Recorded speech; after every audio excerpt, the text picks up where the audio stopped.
Is that good? Yeah, works for me. Blue. Is it just like normal acrylic blue? No idea what she done. Yeah. Like, they're not budging.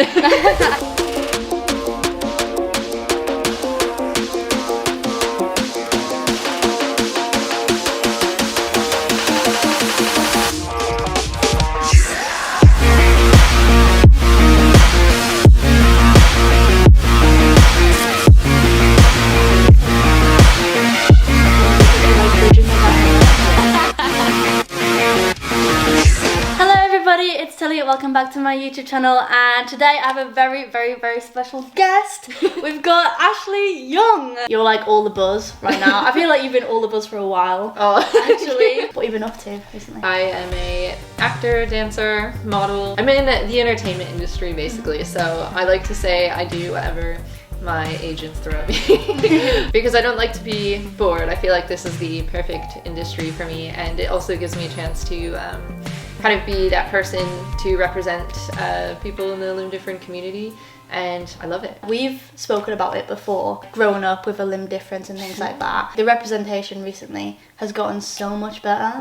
Like definitely. Back in the day, I feel like there wasn't really anything at all. And how did you find that, like, growing up? Did you feel like a real lack? Definitely, because I was born in 1995, so like I grew up before internet. Yeah. Like, sounds peaceful. Yeah, exactly. Social media is an amazing tool, but growing up for me, I felt like I was very isolated. Like I didn't see anyone as a cashier who looked like me. I didn't see anyone at a gas station. You know, like it just, I felt like I was like literally the only one in the world. Yeah. And like before bed, I remember when I was a kid, I was like, why me? Like that was a question, and it really hurt me. I was like, why me out of literally everyone in the entire world? And it was a really like painful thing to go through. Before the internet, there was literally nothing. It was a very isolating experience. As I got older and the internet started to kind of come in to play, I would say that it definitely got better. Do you think it did more like good than bad? I would say I'm like very mentally tough because I grew up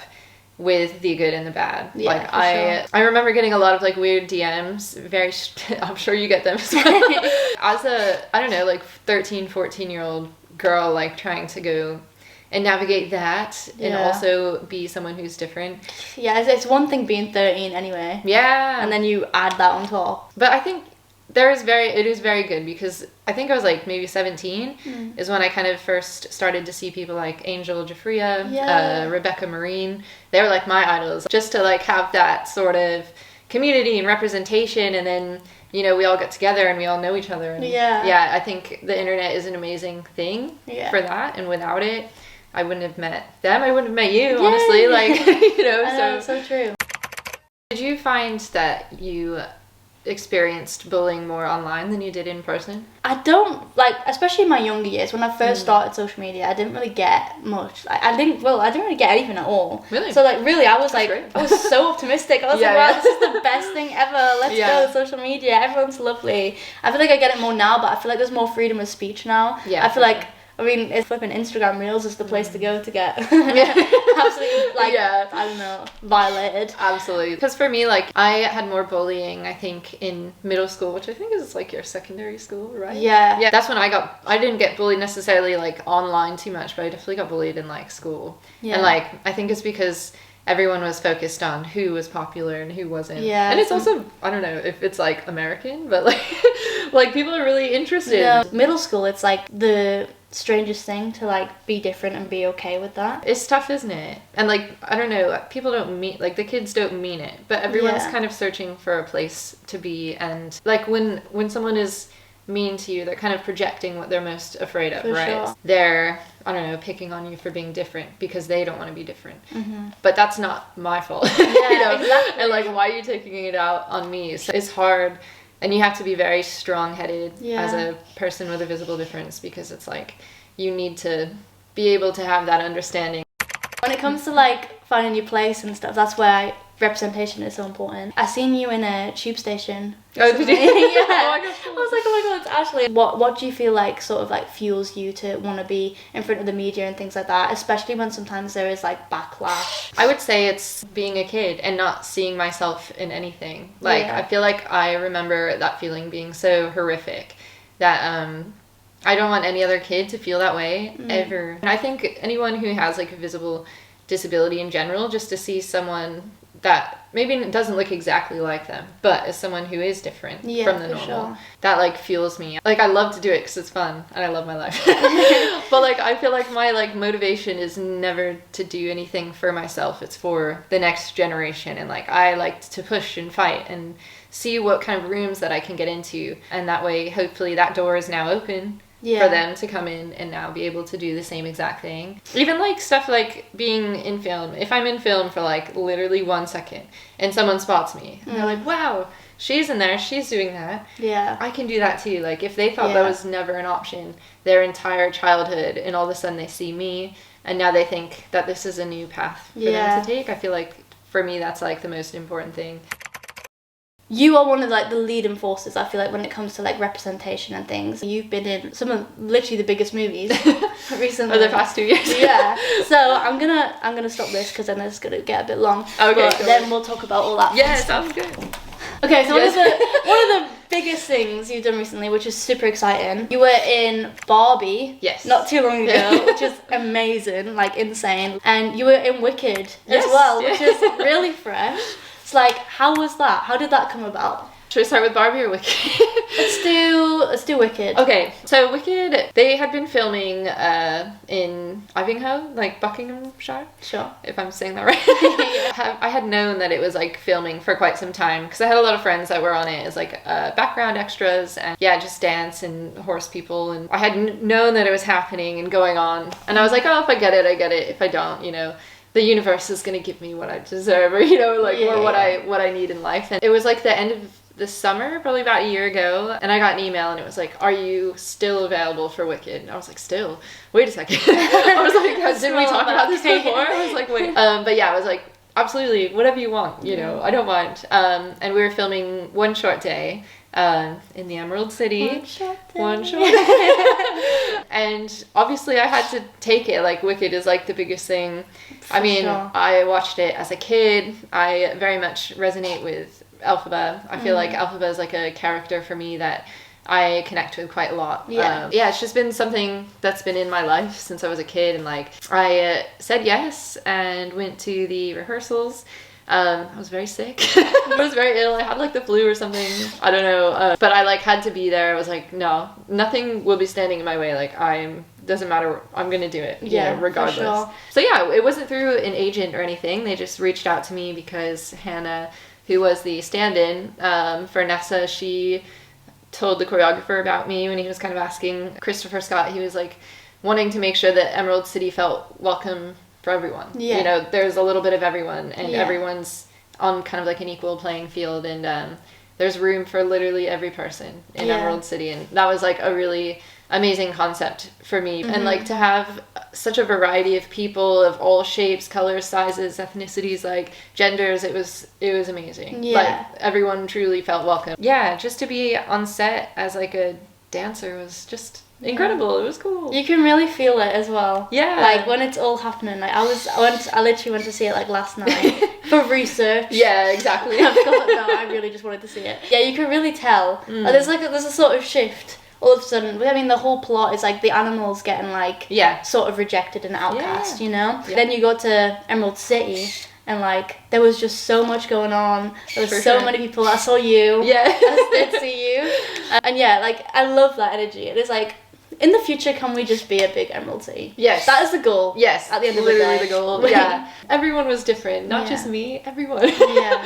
And when everyone is different, we no longer label ourselves as different, right? We're like all kind of just ourselves. And I feel like it's really important to create that environment on set. How was it like actually filming? Were you like super buzzing? Yes, I mean, obviously that we were talking earlier, like all the set was real. Like, did you make any friends? So the whole set was a practical set. Emerald City, the salon scene was a salon. Like they have built everything from the ground up, and it's all practical, and like just to be there really transported you into a new place. It was like being in Emerald City. You were in Emerald City, and like it was just incredible. It was a very surreal moment, and it was I feel like when you're in it, you're kind of like, okay, I'm here, I'm working. And then all of a sudden it just comes over you and you're looking around and you're seeing everything. Everyone's in green. All the actors are there. You're like, wait a second, this is history. We're making history right now. And it's really showed, obviously, in the box office and like the response that it's gotten from literally everyone. How has that been for you? It's been cool, you know, like people who have seen me in Barbie as well, like they have followed me from Barbie and now they're seeing this and they're like able to like point me out and like send me messages and stuff. And there was a message that really got to me that was like, my 7-year-old cried when she saw you in Barbie because she has one arm.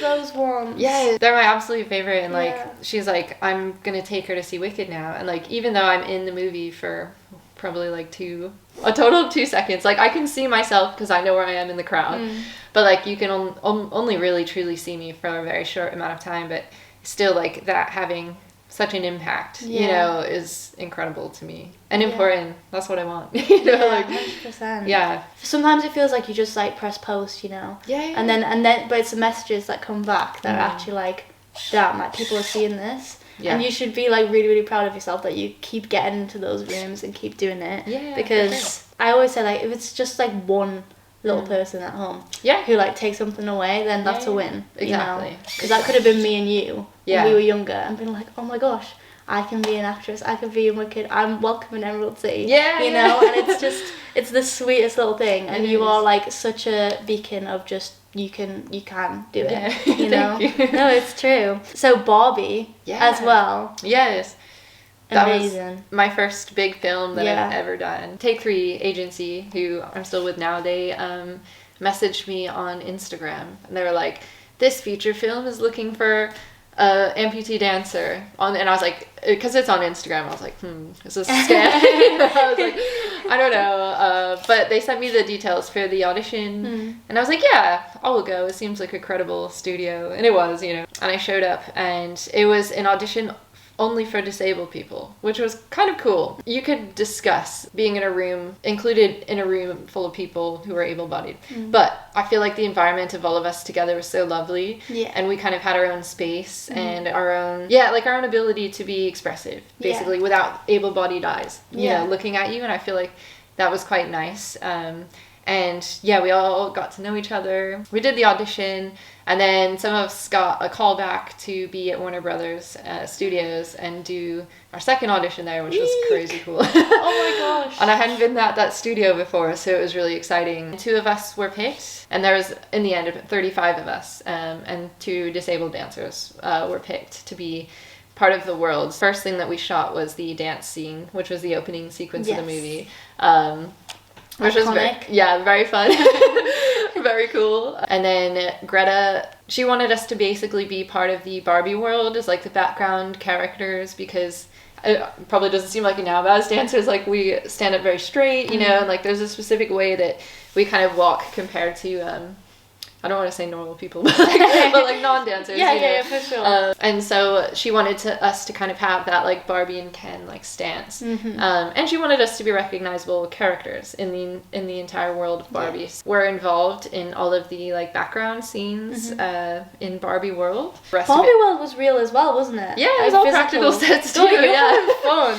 Like no green screens. I know. Like, oh my gosh. There was a few effects. Like I've done the blue screens and the like digital, which is really cool in itself to like see how all that technology I can imagine. works. Yeah, but the dream house was a real set. The beach was a real set. The Oval Office was a real set. It was crazy. It was like being a kid and like putting yourself into your Barbie play set and like being Barbie. That's such a flex. It was so cool. And like the hair, I don't know, the amount of wigs that I've had in my hair for Barbie and for Wicked too. My wig was massive. Yeah, it was really cool. It was like just like playing dress up and being being in there. But for me, like Barbie's so important to me because that like it introduces a younger generation to different people, you know, like you're buying Barbies at the store, Barbies and Kens, and like it was just amazing that they now have wheelchair Barbie, prosthetic Barbie, vitiligo Barbie, like all of these amazing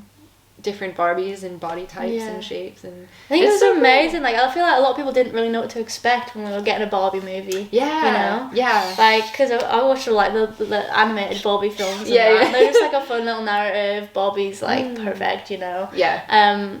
But yeah, I think it surprised a lot of people. Yeah, I love that film. Like, that was probably film of the year for me. Oh, okay. Well, for a lot of people. Yeah. I feel like. I was like, yeah, it was. Yeah, it was okay. Yeah. It was fine. There was a very powerful message in it. That Barbie can be anything and anyone, you know. Yeah. It was cool. It was beautiful. Which one was your favourite, though? Wicked or Barbie? Oh, that's a good question. I was on Barbie for a long time, so we kind of like felt like family. But in the short amount of time that I was on Wicked, we felt like family as well. Yeah. You know, because I did make friends. Like, I made a little group of friends. I think both of them, it's really hard. I feel like Wicked was really impactful for me because of my childhood and the story and the message, and I think just Wicked in general, I like have a long history, but Barbie was kind of the one that introduced me to the film industry and like introduced me to a whole new group of people. So it's hard. I can't pick, to be honest. You've been in the best two films in the last like 2 years. Yeah, but I think I'll say Barbie because Barbie was like the first one. Really? Yeah. Okay. Fair enough. Yeah. We were talking a little bit about how much you associate with Elphaba, and I feel like Elphaba is like a really good representation for somebody who like is able-bodied. Yeah. And like watching this right now, like you were talking about the ballroom scene. Oh my god. And things, and like you can like see it.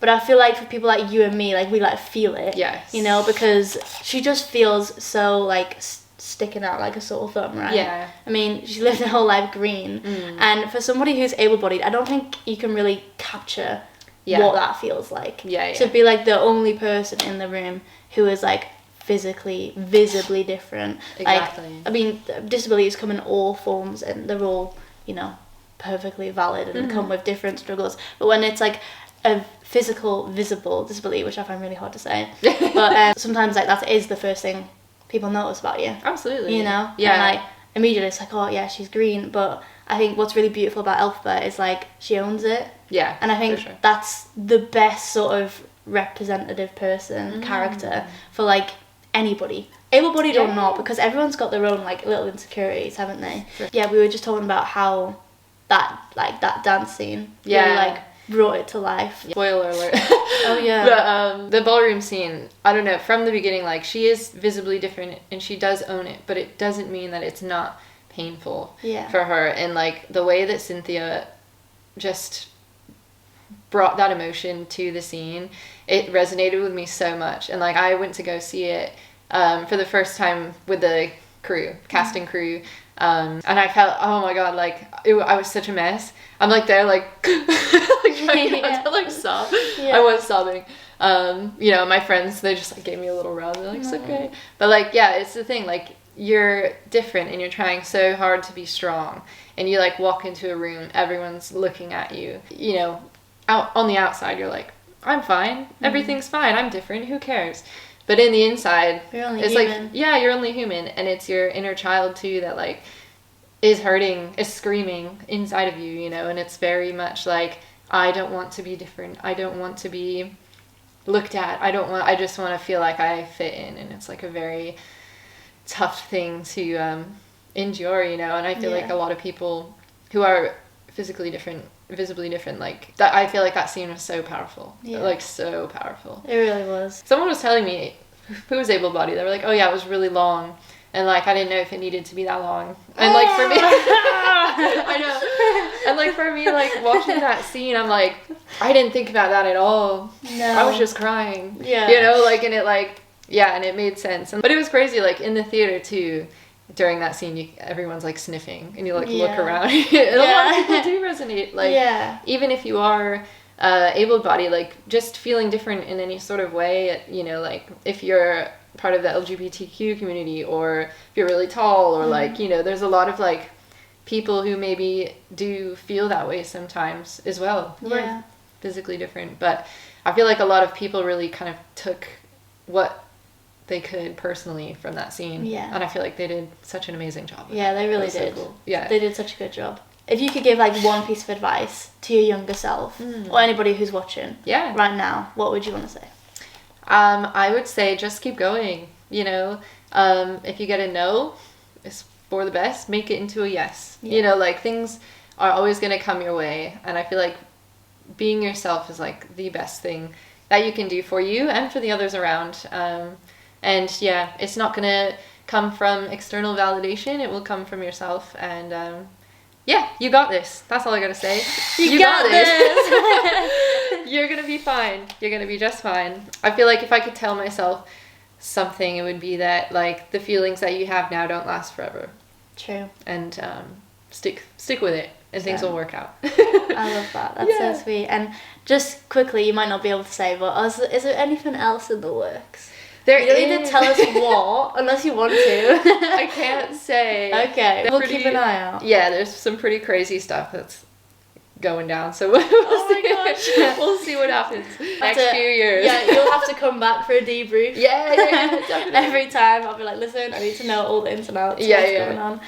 Everybody, please do, like, give Ashley a follow. Do you want to say where they can find you? Yes, I am Orlando Cyborg Ashley, all one word, on Instagram, TikTok. That's kind of all I got. I've got a Twitter, but no one follows me on there. Well, follow her on Twitter. Let's get those numbers up. No, thank you so much. Yes, thank you for having me. So nice talking to you. Yes. And we're going to go out, explore Bristol now. Yeah, that sounds great. Fun. I've never been here. My first guest. Thank you so much. Thanks for having me. That's okay.